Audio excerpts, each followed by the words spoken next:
Yan, good morning. Feeding time ulit. Yan, maaga tayo magpakain at para maaga rin tayo marorota. Good morning, Sagoti. Kahit tadaw ng mais, talbos ng mais ang kanyang kinakain. Yan. Yan ang ating breeder back. Yan. Yan ang kinakain, talbos ng mais. Yung yellow corn. Yan. Kung ganito lang ang kinakain, kulang na kulang po ang kanyang nutrisyon. So, kinakailangan natin ng feeds. Yan o, ating breeder. Yan.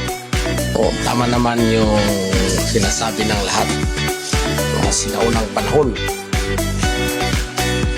Dahil ang mga kambing, malayang nakawala lang sa pastulan. Napipili nila ang damo. Ngayon, na-confine na ang kambing. Tinali mo na yung kambing. Sa pagtali pa lang at pagsuga, yan, kontrolado na yung nakakain niyang damo, mga masusustansya at kinakailangan ng tamang nutrisyon sa katawan. So, ang solusyon dyan is ang quality feeds. Yan, ito ang kukumpleto sa balancing nutrisyon ng ating alaga.